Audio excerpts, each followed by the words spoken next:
Mesdames et messieurs, bonsoir et merci de votre fidélité à la chaîne panafricaine Canal 7.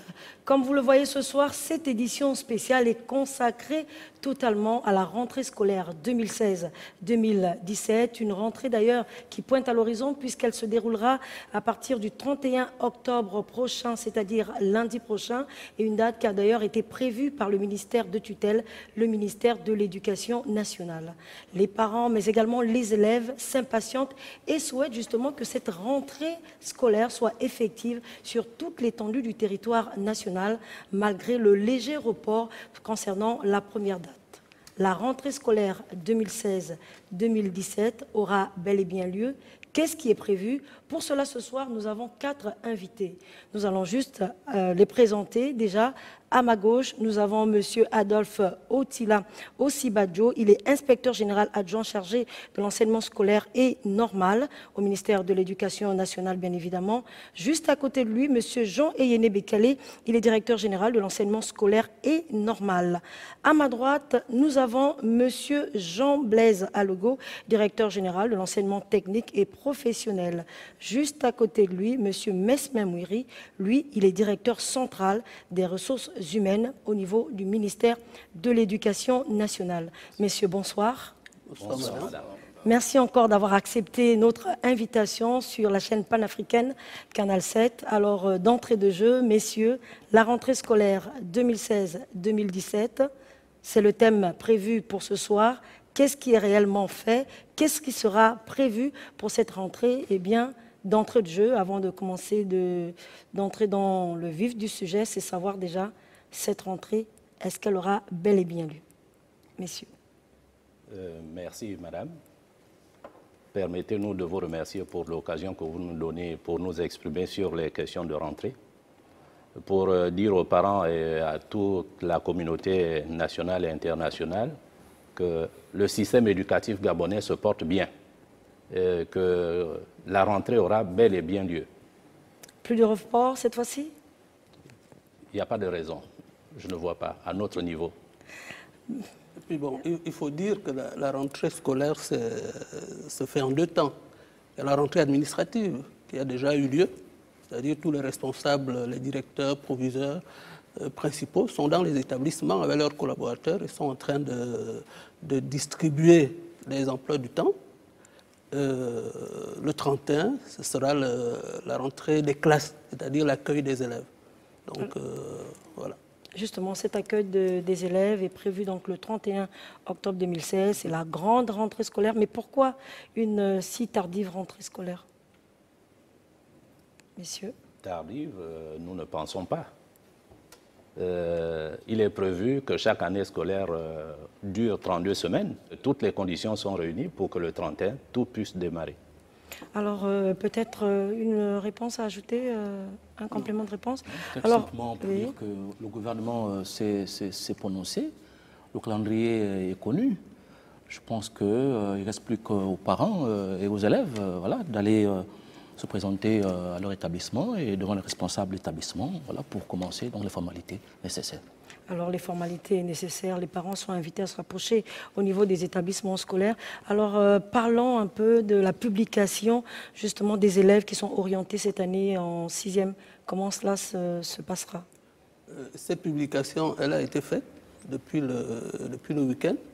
Donc, les parents peuvent se rendre dans les directions d'académie, dans les circonscriptions scolaires, hein, les canaux habituels qu'ils connaissent, pour voir dans quel établissement vont leurs enfants. Donc les listes sont affichées. On sait exactement, chaque enfant admis en 6e, sait exactement dans quel établissement il sera pour cette année.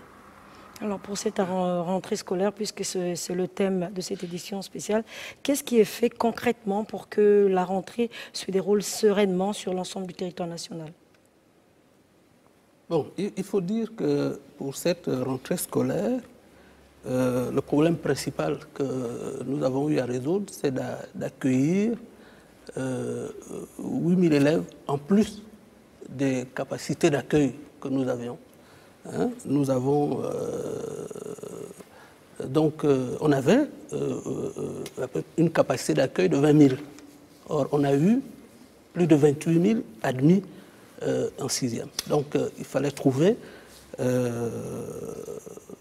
il faut pouvoir, nous avons le devoir d'accueillir ces 8 000 élèves, de leur donner de la place et de leur donner des enseignants. Donc, nous nous sommes attelés à faire cela. Aujourd'hui, un certain nombre de dispositions ont été prises pour qu'il y ait des capacités d'accueil suffisantes et pour qu'il y ait des enseignants suffisants. Alors donc, justement, Monsieur Bekale, puisque vous parlez déjà de ces dispositions nouvelles, qu'est-ce qui est prévu exactement? Alors, ce qui est prévu, ce que nous avons fait, et qui est maintenant désormais validé par le gouvernement, puisque nous avons soumis tout cela à l'appréciation de M. le ministre et au gouvernement. Ce qui est donc prévu, c'est qu'au niveau de Libreville, il y a 3 établissements primaires qui vont être transformés en collèges. Donc, il s'agit notamment de Damas 2, de l'école de Plein Niger, et il s'agit aussi de l'école de l'ENSA, c'est-à-dire l'école qui est juste contiguë au lycée d'application Nelson Mandela. Donc ces trois écoles donc, vont être transformées en collège, vont accueillir les élèves de 6e. À côté de ça, il y a un certain nombre d'autres établissements publics qui vont avoir un fonctionnement en double flux. Un fonctionnement en double flux, ce n'est pas le turnover. Donc il ne s'agit pas de fixer une classe pour que, comme on a voulu le faire à une certaine époque, c'est simplement qu'un groupe de classes va venir le matin, un autre groupe viendra l'après-midi. Le matin, les classes de 6e viendront le matin, principalement, toutes les classes de 6e, les petits-enfants, et un certain nombre d'autres classes viendront l'après-midi. C'est ce qu'on appelle double flux, et c'est fixé comme ça toute l'année. Ce dispositif est bien connu. Nous avons travaillé avec les chefs d'établissement. Chacun sait exactement quelle classe viendra l'après-midi, quelle classe viendra le matin. Donc, ça nous offre des capacités d'accueil. Je vais vous donner quelques chiffres pour que vous réalisez un tout petit peu. Allez-y, voilà, je vous en prie. Qu'est-ce que nous avons eu à faire? Tous les établissements publics confondus, c'est-à-dire établissements publics, établissements reconnus d'utilité publique, avaient l'année dernière 179 classes de 6e. Sur l'ensemble du territoire national? Voilà, non. Rien qu'à Libreville. Je parle de l'estuaire, l'estuaire seulement. 179 classes de 6e. Nous avons dû créer 205 classes de 6e supplémentaires. Ça nous permet de résoudre en réalité 2 problèmes. Il y a le problème du sureffectif. Donc aujourd'hui, toutes ces classes de 6e qui sont créées vont avoir un effectif qui va osciller entre 45 et 50. Aucune classe ne devra dépasser 5 ans. Donc, c'est pour trouver ces 205 classes, nous n'avons pas 205 salles de classe. Donc, il a fallu donc, pour ces nouvelles classes, qu'on trouve le moyen d'optimiser nos capacités d'accueil, d'optimiser les établissements primaires qui ont été transformés, qui vont être transformés en collèges. Ce sont des établissements primaires. Si je prends l'exemple de l'école de Plein Niger, c'est une école qui a moins de 200 élèves, alors qu'elle peut accueillir plus de 500 en termes de capacité d'accueil. Donc, nous prenons les élèves de cette école et on les envoie juste à l'école qui est à côté de la mairie du 4e arrondissement et qui a un effectif autour d'un peu moins de 400 élèves. Donc, on va pouvoir là optimiser les capacités d'accueil et à Plein Niger, on accueille à Plein Niger, on accueille, je vais dire, 582 élèves de 6e. Alors, Monsieur Eyine Bekale, avant de poursuivre avec vous, nous allons devoir suivre ce reportage concernant l'année dernière, justement, la rentrée scolaire 2015-2016, mais cette fois en province, notamment dans la province de la Nyanga, plus précisément dans la localité de Tchibanga, où le ministère de l'Éducation nationale avait également échangé avec les enseignants, mais également avec les syndicalistes. Suivons ce reportage. C'est le débat public que le ministre de l'Éducation nationale a choisi pour conjurer le mauvais sort. C'est ainsi que parlent les familles excédées par une grève qui frappait durement les écoles primaires ici. Aux côtés du gouverneur de la province, le ministre Florentin Moussavou a tout entendu des enseignants et des leaders syndicaux. Point par point, il a détaillé les efforts du gouvernement. L'ensemble des vacations des examens et concours, 6 milliards 277 millions de francs CFA payés. Régularisation des situations administratives, 3197 dossiers des enseignants bouclés sur les 4577 dossiers traités en urgence depuis 2014. Les bourses scolaires, 7 milliards et demi de francs CFA payés au titre du 3e trimestre 2015.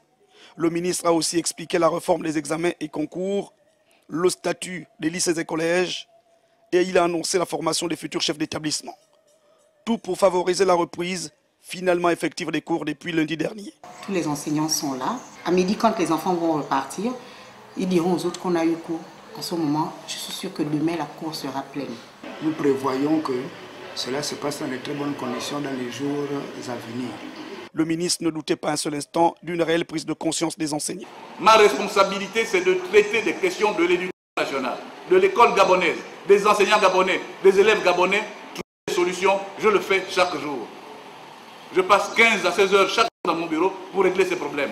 Au sujet des menaces du Conseil des sages à l'endroit des syndicalistes locaux, le ministre Florentin Moussavou a tout simplement invité les partis à l'apaisement.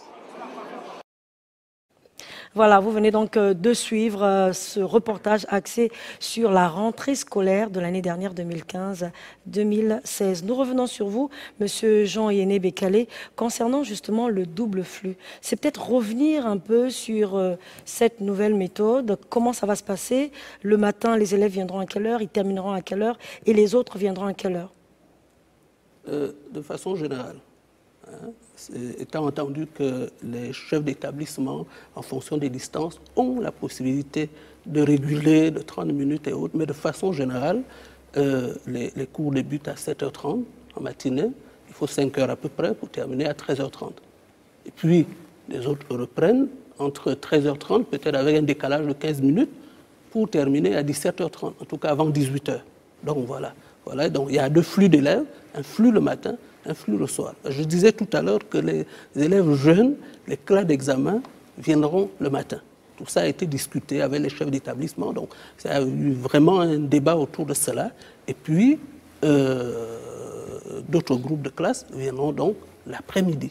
Et ce sera comme ça toute l'année. Il faut dire que ce processus-là, il est transitoire.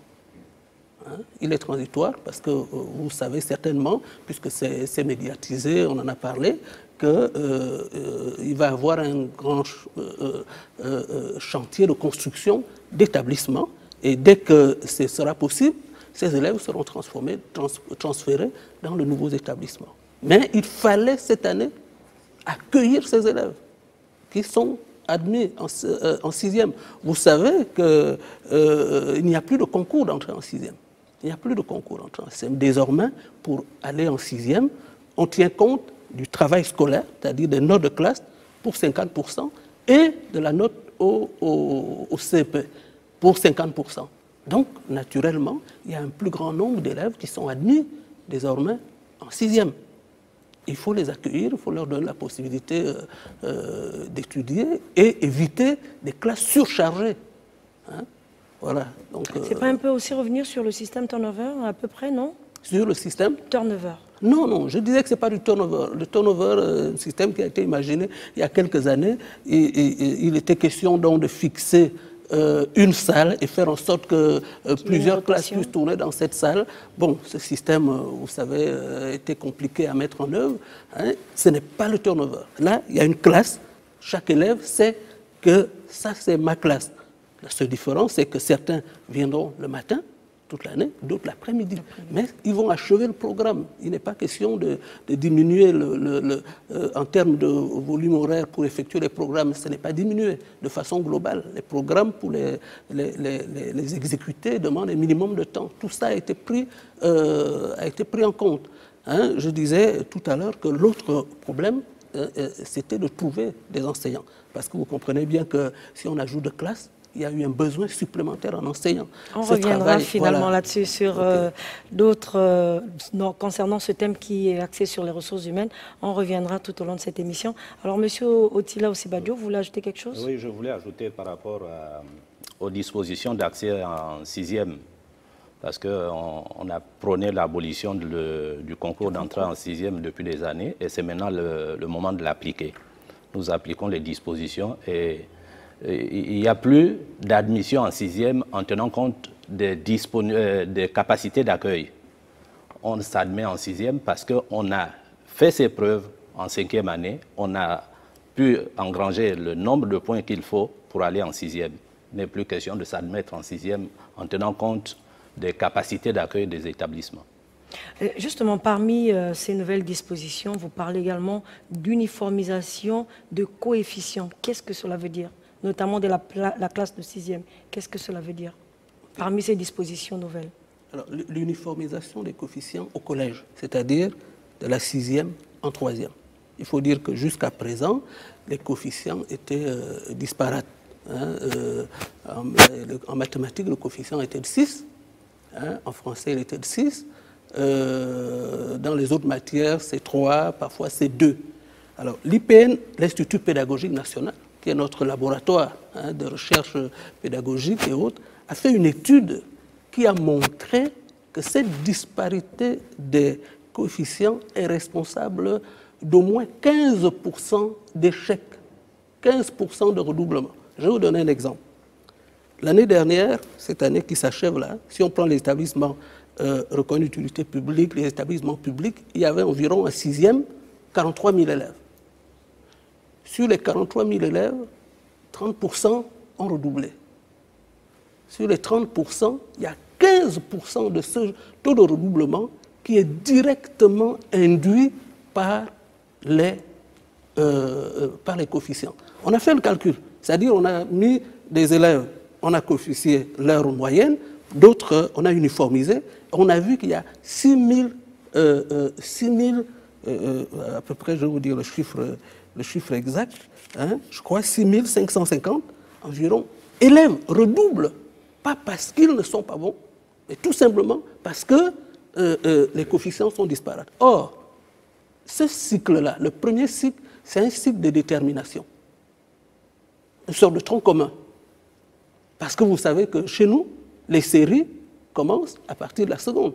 On dit série C, série S, et ça veut dire filière, ça veut dire aussi les tendances des élèves sont découvertes et donc plus accentuées. Donc c'est complètement unique. Un certain nombre de pays ont fait ces réformes depuis. À côté de nous, il y a le Bénin, il y a le Sénégal, il y a le Burkina, il y a le Maroc, il y a tous ces pays ont fait cela. Est-ce que le corps enseignant a été impliqué justement dans ces nouvelles dispositions? Bien sûr, cela a fait l'objet toute l'année dernière. Monsieur le ministre a mis en place une commission qui était présidée par le secrétaire général adjoint 2, une commission qui a travaillé avec tous les partenaires sociaux, tous ont été invités, on a travaillé et puis qui ont produit donc ces conclusions qui vont être transformées en un arrêté qui va être pris pour ça. Donc c'est l'uniformisation des coefficients. Ça veut dire que toutes les matières, au premier cycle du secondaire, de la 6e en 3e, ce sera 1 de coefficient.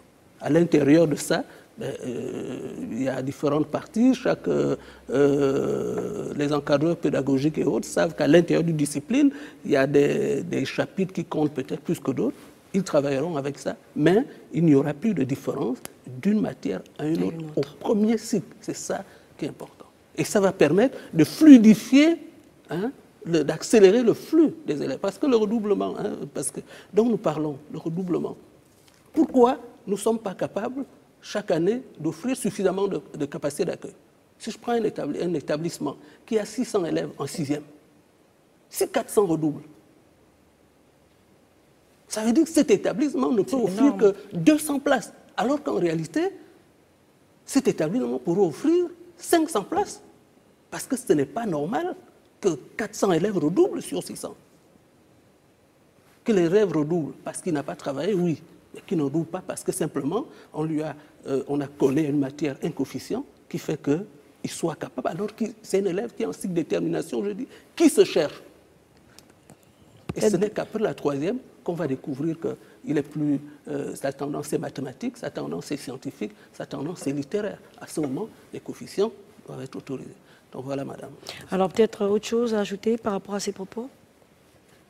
Oui, juste ajouter que le redoublement, non seulement il génère effectivement des effectifs pléthoriques, mais il coûte cher à l'État. Parce que si je prends le premier cycle dont parlait le DGSN, au collège, c'est 4 ans. Mais quand les élèves redoublent, l'État les forme pendant plus de 4, 5, 6 ans.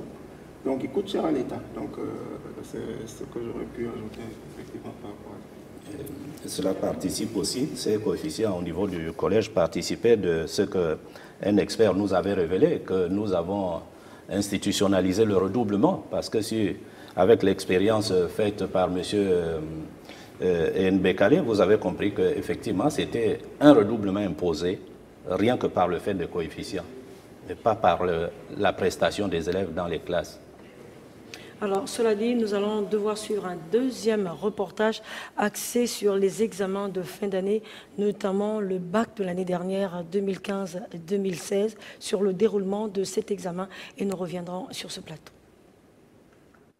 Il s'est agi pour le patron de l'éducation nationale, Franté Moussavou, à la tête d'une forte délégation composée entre autres du secrétaire général du dit ministère, Émile Kikimbu, et des directeurs généraux, d'aller se rendre compte de l'état d'esprit dans lequel se déroulent les épreuves écrites du baccalauréat 2016 dans les centres d'examen de Libreville et de l'intérieur du pays.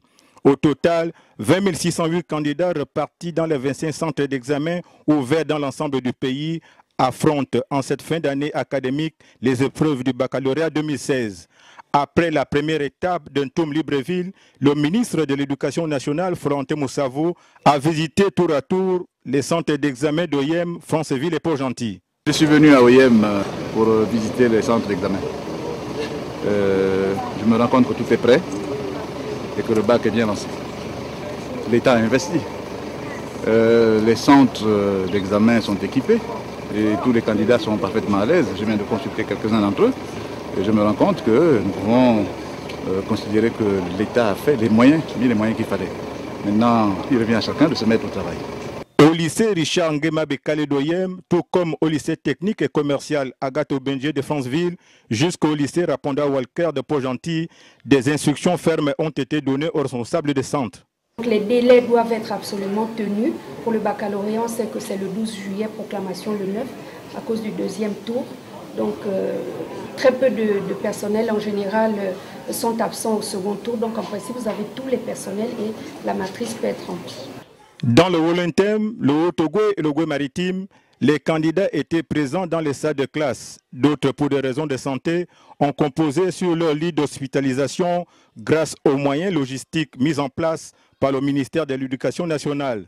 Soulignons aussi que cette tournée fait suite aux instructions du chef de l'État Ali Bongo Ondimba qui tient à la réussite de ces examens sur toute l'étendue du territoire national. Alors, messieurs, nous sommes de retour sur ce plateau. On a suivi ce reportage. C'est dire aussi l'implication de la tutelle concernant ces services déconcentrés de l'État. C'est nous dire un peu, cette année, l'année dernière, quelle différence y aura-t-il pour cette rentrée 2016-2017? Est-ce que ça se déroulera également de la même manière? Les examens de fin d'année sont souvent l'occasion qui nous est donnée de vérifier tout ce qui a été mené toute l'année. Et donc l'autorité, la centrale qui est amenée à concevoir les dispositifs des examens est tout à fait autorisée à aller voir comment ça se déroule dans les services déconcentrés, parce que les services déconcentrés hébergent les centres d'examen. Et donc lorsqu'on a conçu, on doit pouvoir aller regarder si effectivement ça se déroule tel que ça a été prévu. Alors peut-être une particularité des collèges cette année, avant de passer dans le cadre de l'enseignement technique, est-ce qu'il y a une particularité pour ces collèges? Oui, pour le dire, nos collèges aujourd'hui se rapprochent beaucoup plus du lieu de résidence des apprenants. C'est la première grande innovation. Et la deuxième, c'est que les élèves sont de plus en plus jeunes. Donc, on ne voudrait plus que ces enfants-là se réveillent à 5 h du matin pour prendre un bus et arriver à l'établissement. Autour de 8 heures, ils sont déjà bien fatigués parce qu'ils n'ayant pas accompli le temps de sommeil nécessaire. Donc cette année, c'est ce qui va être fait. Oui, là, les établissements choisis sont beaucoup plus proches des lieux d'habitation des élèves. Alors, nous passons à présent à ce qui concerne l'enseignement technique. Et M. Jean-Blaise Alogo, nous nous tournons justement vers vous. Ce secteur également est en pleine mutation, sinon connaît également une réelle redynamisation. C'est revenir un peu, qu'est-ce qui est fait concrètement sur le terrain? Je vous remercie. Effectivement, au sein de l'éducation nationale et de l'éducation civique, enseignement technique et professionnel, un maillon sur lequel le gouvernement devrait normalement s'appuyer pour booster l'économie du pays, pour valoriser nos ressources naturelles à travers les différents bassins du pays. Contrairement à l'enseignement général, l'enseignement technique a plutôt un problème de sous-effectif. Donc nous avons un problème de sous-effectif. En ressources humaines. En élèves. En élèves, j'entends. C'est-à-dire que nous n'avons pas de classe pléthorique. Bien au contraire. Si au niveau de l'enseignement général, on parle des centaines de milliers d'élèves, au niveau de l'enseignement technique, si je prends les chiffres de l'année dernière, on ne fait pas 10 000 quand on prend l'enseignement technique dans sa globalité, à savoir les 12 établissements secondaires publics, l'Institut de technologie d'Oviedo qui forme après le bac, le centre de spécialisation de Port-Gentil, les 4 établissements secondaires privés mais reconnus d'utilité publique, et puis c'est vrai qu'on n'a pas le chiffre des privés non reconnus, mais dont on a quand même identifié un certain nombre d'établissements. Alors, pour venir à l'enseignement technique, naturellement, le vivier des élèves, c'est l'enseignement général. Donc, il y a deux niveaux d'entrée. Fin classe de 5e au niveau collège, et puis la fin du collège, donc c'est-à-dire la fin de la classe 3e. Donc, jusqu'à l'année 2014-2015, donc on organisait un concours.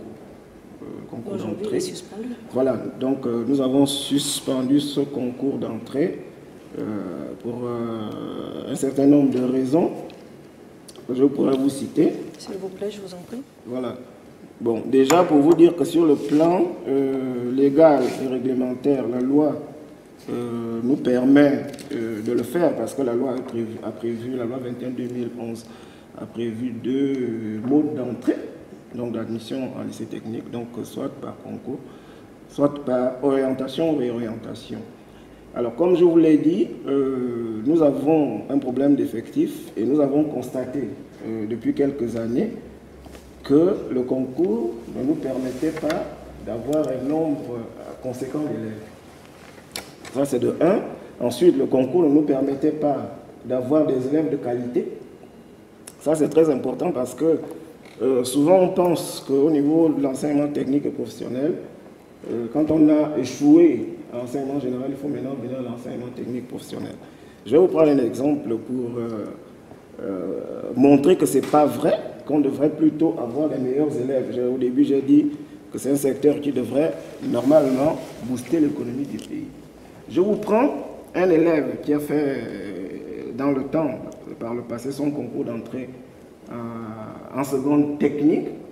Alors, il y a deux secteurs. Il y a le secteur tertiaire, donc il irait en seconde STT.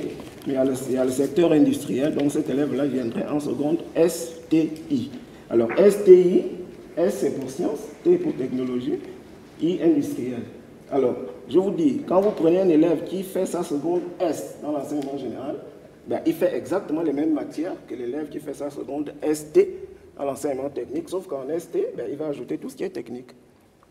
Donc, il ne s'agit pas, comme beaucoup le pensent, que l'enseignement technique, il faut aller quand on a échoué. Bien au contraire. Donc ça, c'était la deuxième raison. Bon, l'autre raison, là, c'est que effectivement, le concours, il coûtait cher un peu pour l'organiser. Il coûtait un peu cher à l'État. Et on sait bien que depuis 2-3 ans maintenant, les ressources de l'État ont baissé. Si je prends l'année 2014-2015, donc la dernière année à laquelle on a organisé le concours, il a coûté 160 millions à l'État. Donc nous avons donc proposé et puis reçu d'ailleurs les instructions de l'autorité ministérielle pour suspendre ce concours au profit... Non, pas seulement l'une des raisons. Avec toutes les raisons que je vous ai données, y compris les coûts. L'une des raisons également. Voilà, donc l'une des raisons, effectivement, c'est le coût. Donc il y a le nombre insuffisant d'élèves, il y a le nombre en qualité, en nombre plutôt, et puis il y a le problème du coût de ce concours qui, pour l'exemple que j'ai choisi, faisait 160 millions. Donc voilà un peu les raisons qui nous ont poussés à opter pour la deuxième possibilité, donc les orientations. Alors maintenant, on a communiqué un peu pendant l'année. Bon, nous reconnaissons que la communication n'a peut-être pas été à la hauteur de ce que nous aurions pu souhaiter. Pourtant, les médias sont là pour ça, pour relayer. Bon, justement, nous espérons que cette année, Canal 7 va nous soutenir effectivement pour que nous puissions mieux communiquer auprès des élèves, auprès des parents d'élèves. Nous avons tout de même produit beaucoup de documents de communication. Canal 7 est prêt déjà beaucoup de documents de communication. À vous accompagner. Très bien, nous vous en remercions d'avance. Alors, Monsieur Alogo, justement, votre établissement, enfin, l'enseignement technique, parlons un peu de l'espace, du périmètre, justement, de votre établissement. Qu'est-ce qu'il en est? Qu'est-ce qu'on peut dire là-dessus? Bon, c'est ce que je disais un peu au début. Nous avons 12 établissements publics. Donc, ce sont des lycées techniques et une école de commerce. Alors, il faut préciser que quand on parle aujourd'hui de lycée technique, nous avons 2 voies de formation.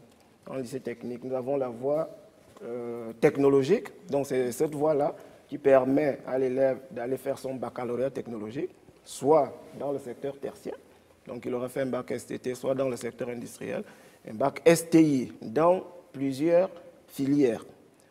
Alors maintenant, il y a la voie professionnelle, donc celle-là, je reviens sur la voie technologique qui permet, après le baccalauréat, de poursuivre les études, de faire ses études supérieures. Maintenant, il y a la voie professionnelle qui majoritairement conduit à la vie active. Je dis majoritairement parce qu'il y a un mécanisme de passerelle, c'est vrai qui n'est pas encore formel, mais qu'on est en train de chercher à mieux formaliser, qui fait que ces élèves-là peuvent effectivement revenir vers la voie techno, s'ils veulent poursuivre des études, ou bien changer à l'intérieur même de la voie professionnelle. Donc, ensuite, nous avons un institut de technologie, donc c'est l'Institut de technologie d'Ovendo, qui forme en BTS, donc après le bac. À Port-Gentil, il y a le centre de spécialisation professionnelle, qui forme après le bac aussi, ou bien après le brevet de technicien, donc qui prend des effectifs réduits, et forme essentiellement dans les métiers, on va dire, de pétrole. Donc, c'est un centre qui a été créé par Total, en association avec l'État gabonais. En collaboration avec Total. Voilà. Donc, tous les enseignants sont les enseignants de l'enseignement technique et professionnel. Donc, c'est eux qui officient dans cet établissement. Naturellement, il y a du privé. Donc, nous avons 4 établissements privés reconnus d'utilité publique, dont malheureusement beaucoup font à la fois de l'enseignement général et de l'enseignement technique. Donc, il y a Joe Dabani, ici à Libreville, il y a Delta à Port-Gentil, il y a le collège Capitaine Tchoré, encore ici à Libreville, et puis il y a le lycée scientifique et technologique Paul Kouya qui est dans le domaine technique. En revanche, ce qu'il faut dire, c'est que depuis cette année, justement, on a organisé pour la première fois un bac dans un autre mode de formation. Donc, cette formation, c'est la formation de type dual, qui place les élèves en entreprise, donc les élèves sont formés en entreprise, et les résultats pour cette première session ont été très très satisfaisants dans la mesure où on avait présenté seulement 15 élèves, donc en expérimentation depuis 3 ans, et c'était 100%. Alors justement, en parlant de cette formation de type dual, est-ce qu'il y a eu des avantages par rapport à cette nouvelle formule, s'il faut l'appeler ainsi? Tout à fait, effectivement, c'est une nouvelle formule. Donc, en appui, nous avons pour cette formation de type dual un appui plutôt des partenaires suisses, voilà, qui nous permettent qui nous ont permis d'expérimenter depuis plus de 3 ans dans ce mode de formation, donc qui est organisé, on va dire, en 3 phases. Dans une semaine de 6 jours, les élèves sont en entreprise, donc ils sont formés en entreprise, ils sont presque des apprentis, pas presque, ils sont sous le mode apprenti, donc là-bas pour faire tout ce qui est professionnel, donc tout ce qui est pratique et tout ce qui est technique. Ils ont voilà, 2 jours au lycée, où ils reviennent pour faire tout ce qui est théorie, et puis de la technique, ce qu'il faut préparer les activités professionnelles plus tard, et puis il y a la formation de l'homme qui se fait un peu comme l'enseignement général, pas avec les mêmes proportions naturellement en termes de durée horaire. Alors, donc maintenant, 3e phase justement, c'est ce qu'on appelle les cours interentreprises. Alors ces cours interentreprises sont aussi prévus pour un certain nombre de jours ou un certain nombre de semaines tout au long de la formation. Ça permet en fait d'uniformiser un peu les formations parce que les élèves sont placés dans différentes entreprises qui n'ont pas forcément les mêmes plateaux, les mêmes machines, etc. Et les cours ne sont peut-être pas forcément dispensés de la même manière. Il faut dire qu'il y a une grande implication des opérateurs économiques qui ont subi, pour certains ont suivi quelques formations, donc ils forment, ils apprennent à former, ils forment les élèves, ça marche très bien. Et on fait maintenant les cours interentreprises pour uniformiser un peu le niveau. Alors justement, pour mieux comprendre cette formation de type dual en Suisse où se trouvent quelques étudiants gabonais, je vous invite donc à suivre ce magazine qui a été réalisé par le service communication du ministère de l'Éducation nationale.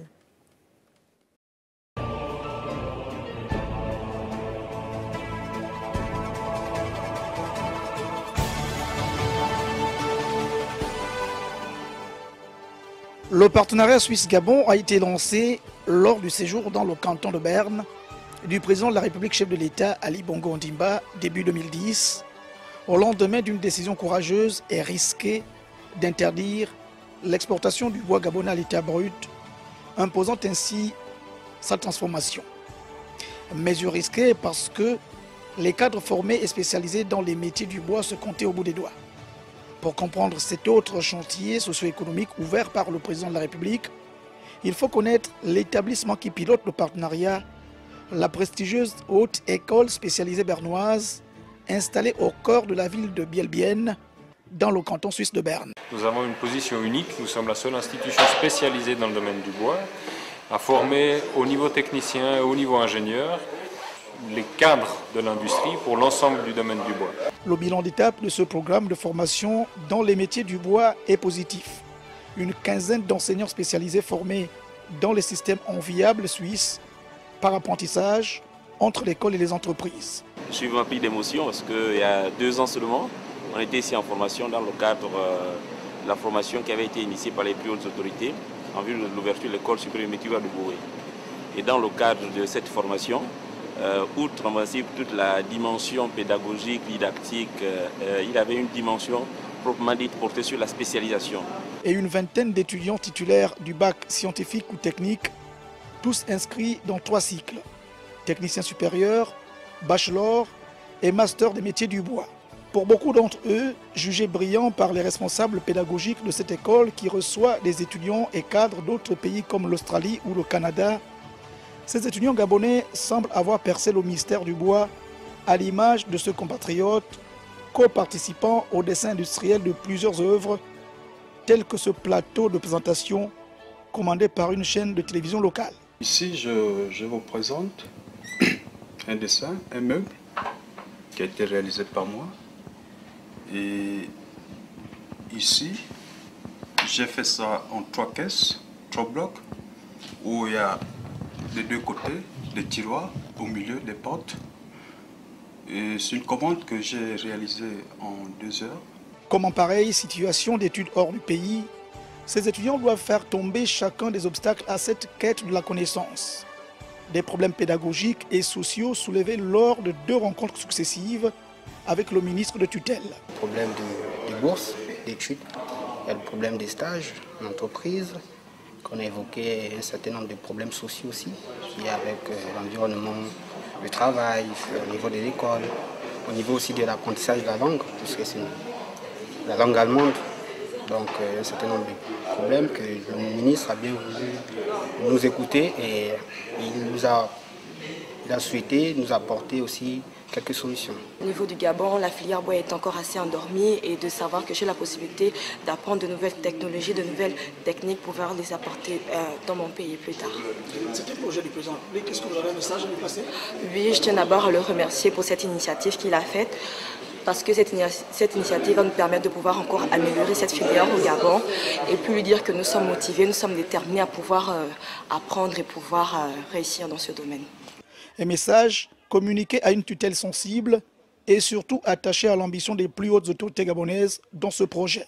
Ce sont des jeunes techniciens gabonais qui vont très prochainement être sur le marché du travail et qui ont vocation à être des intervenants de premier plan, à la fois comme formateurs, mais aussi comme opérateurs même, parce qu'ils peuvent être entrepreneurs.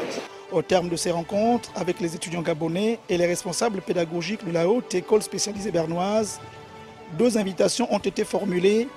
La première au parrain du partenariat Suisse-Gabon, le chef de l'État Ali Bongo Ondimba, à revenir à Belbienne pour évaluer les succès de son projet.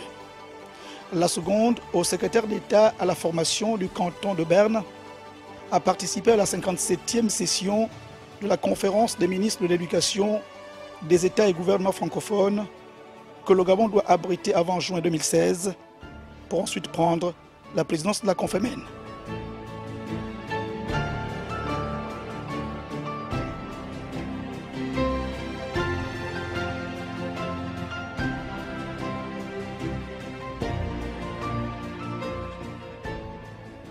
Alors, messieurs, on vient de suivre ce reportage, justement, qui a été réalisé par vos services, le ministère de l'Éducation nationale. C'est là, monsieur Alogo, un bel exemple de la formation emploi, de la formation, éducation, emploi dans le cadre de la redynamisation, justement, du secteur de l'enseignement technique et professionnel. Tout à fait, madame, parce que nous reconnaissons aussi les faiblesses de notre ordre d'enseignement, c'est en particulier ce problème d'adéquation, formation, emploi. Et là, vous venez de voir que les élèves sont formés directement en entreprise, donc ce problème ne se pose plus du tout. D'autre part, nous avons constaté l'adhésion des opérateurs économiques à ce mode de formation. Et du coup, ce mode qui avait commencé avec les métiers du bois, on l'a étendu depuis l'année dernière à Port-Gentil en maintenance industrielle. Je voudrais revenir un peu sur l'orientation, parce qu'on est parti un peu vite, puisque pour cette année, la commission ne s'est pas encore tenue. Donc, en revanche, l'arrêté qui nous permet de tenir cette commission est prête, a été signé. Donc, la commission est prévue. On a prévu de tenir cette commission entre demain, mercredi, et au plus tard vendredi. Bon, nous pensons qu'on va la tenir jeudi pour que, entre vendredi et samedi, voilà, les élèves puissent avoir ces résultats et savoir où est-ce qu'ils seront l'année prochaine. Enfin, oui, lundi. Cette année, dès lundi. Voilà, merci. Autre chose à ajouter? Oui, par rapport au programme scolaire, parce que lorsque nous entendons parler de le DGTP, directeur général de l'enseignement technique et professionnel, nous avons l'impression que c'est des choses nouvelles. Non, c'est des choses anciennes qui existent. On ne fait que réactiver et mettre un peu l'accent en tenant compte des orientations des plus hautes autorités de la République. Parce que vous savez, nous, un programme scolaire est mis en place prioritairement pour répondre aux besoins de la société. Et nous avons un besoin de développement urgent, donc il faut former un grand nombre de techniciens. C'est pourquoi, désormais, on va militer pour les orientations plutôt que par la voie de concours qui a été mise en œuvre chaque fois. Monsieur Yenbekal, quelque chose à ajouter? Peut-être revenir sur un certain nombre de points, si vous le permettez, tout à l'heure. Juste pour dire que bon, le problème ne se pose pas seulement à Libreville. Hein, c'est vrai que la plus grosse pression, nous l'avons à Libreville. à Port-Gentil, l'école urbaine 3 va être transformée en collège, va accueillir des élèves de 6e. Hein, donc il y a 10 salles dans cette école qui vont donc accueillir des élèves. On a aussi à Lambaréné, on va avoir double flux à Mundjekou, au lycée Mefan, hein, à Mwanda.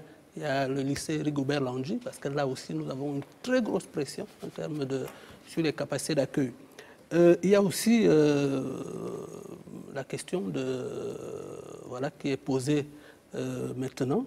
Il y a un collectif d'anciens élèves qui est venu au ministère nous voir pour le lycée d'application, le lycée de l'excellence, code du lycée de l'excellence. Parce que ce lycée, les locaux de cet établissement vont accueillir des élèves de 6e. Situé où exactement? C'est situé, si vous connaissez, c'est juste après le pont de l'Octra, là. Donc voilà. Dans la commune d'Ovendo. Dans la commune d'Ovendo. Mais la commune d'Ovendo est précisément l'une des zones où on a une grosse pression en termes d'élèves admis en 6e. À l'Enakiri, le collège à Wungu, sont des collèges qui ne peuvent plus accueillir. Or, comme l'a dit tout à l'heure monsieur l'inspecteur général, ce sont de petits élèves, de petits enfants, de jeunes enfants. On ne peut pas, on évite l'éloignement par rapport au collège. Donc, cet établissement va accueillir 500 élèves admis en 6e. Donc, les élèves du second cycle qui étaient là-bas vont être transférés au lycée Nelson Mandela et au lycée Léon Mba, où ils vont avoir de meilleures structures en réalité. Parce qu'il faut le dire, il faut reconnaître que cette expérience-là n'a pas réussi. Cet établissement-là avait vocation, il permettait de faire la promotion des élèves scientifiques. Mais d'année en année, on a vu le nombre de candidats présentés au bac diminuer. L'année dernière, cet établissement a présenté 131, non, l'année d'avant, 2014-2015, 131 candidats, 129 candidats au baccalauréat. L'année dernière, c'était 131. Beaucoup d'établissements se sont mis depuis un certain nombre de temps à faire de la sélection.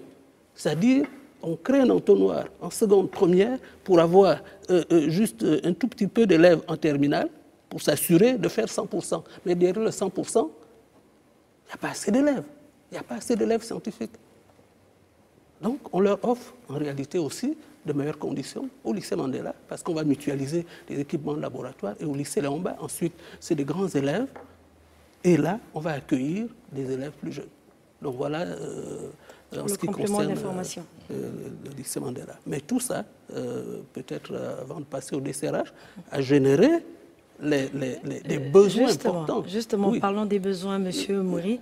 Vous qui êtes le directeur central des ressources humaines, avec une telle organisation au niveau de l'enseignement général et technique, cela implique forcément, bien évidemment, un personnel conséquent. Est-ce qu'il y a eu des dispositions qui ont été prises pour, par exemple, le recrutement de personnel?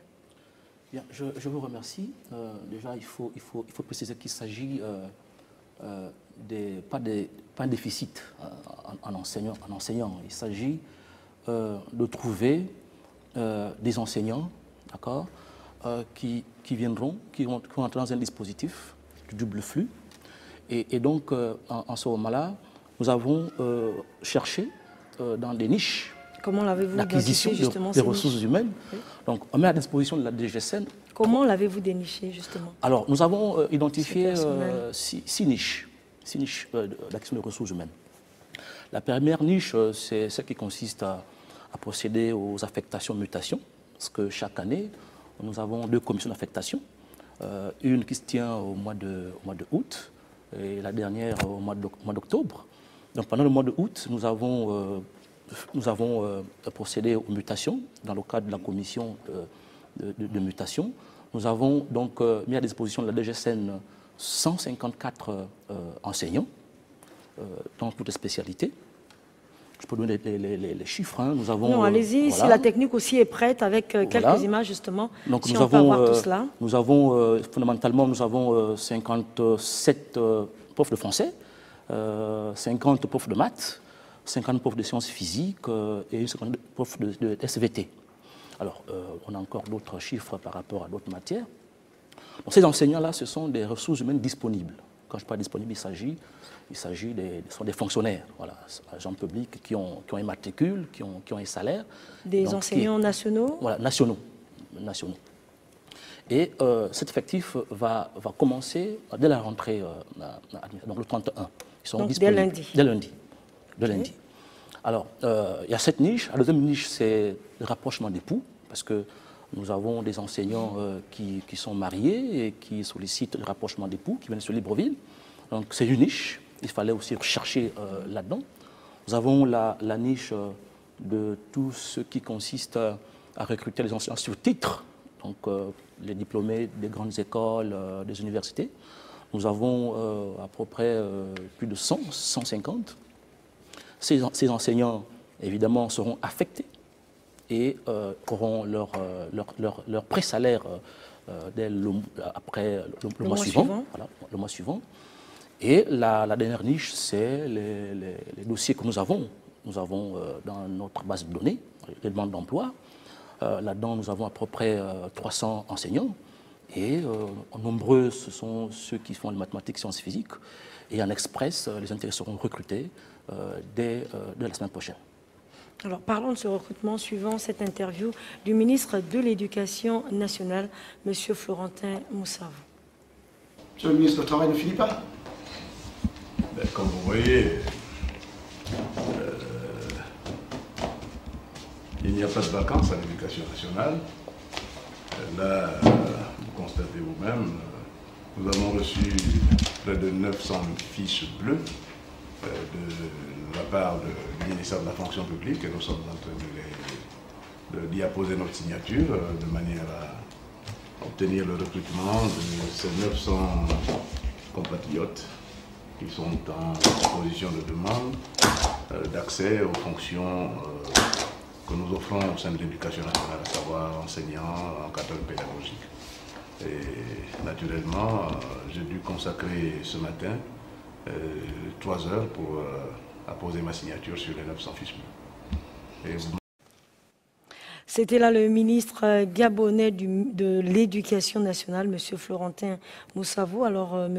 Mesmin Mouiri, c'est revenir un peu sur le traitement de ces dossiers. Il avait été mis en place un guichet spécial pour le traitement des dossiers de personnel enseignant. Qu'en est-il exactement aujourd'hui?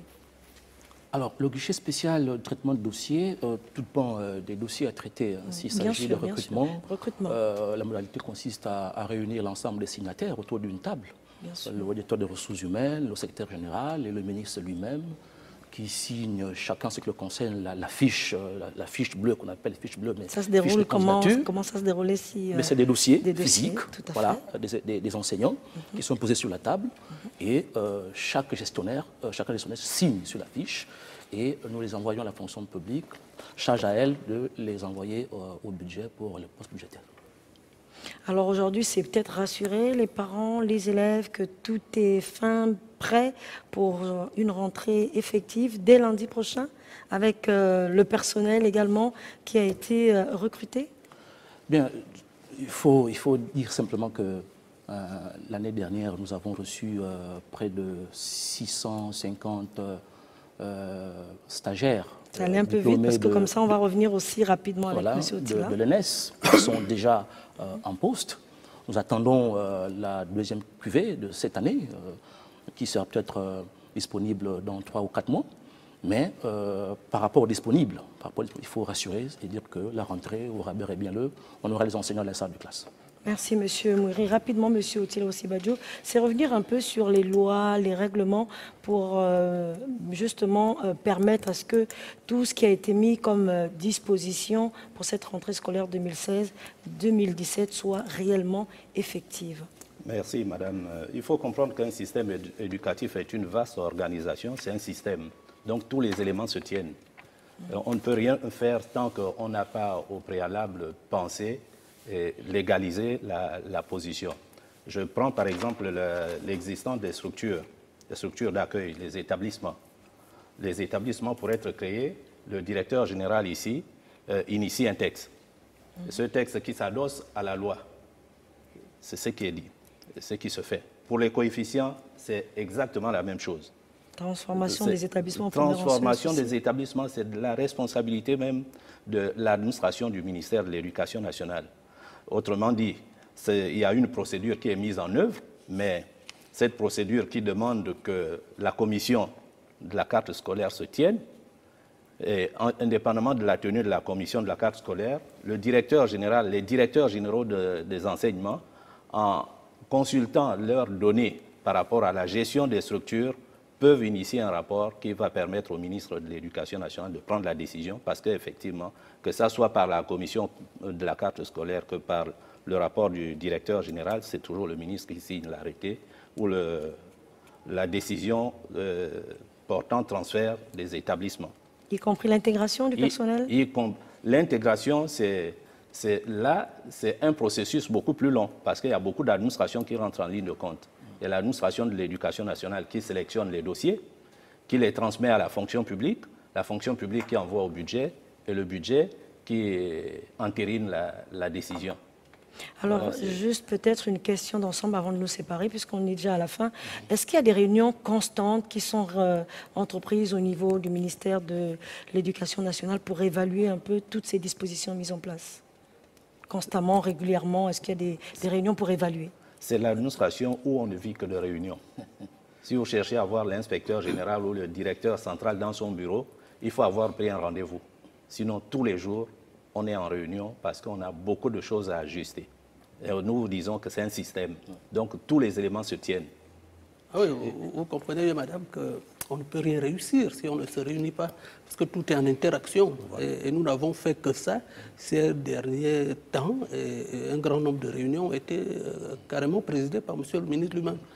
Donc, voilà. Merci bien, messieurs. Autre chose à ajouter, mais très rapidement, parce que nous sommes déjà à la fin de l'émission. Si on n'a pas recruté, on n'aura pas mis les enseignants à disposition de la DGSN, tout comme la DGTP. Donc la DCRH est un tout petit peu au centre, hein, vous voyez des enjeux. Actuellement, nous avons ce problème de double flux.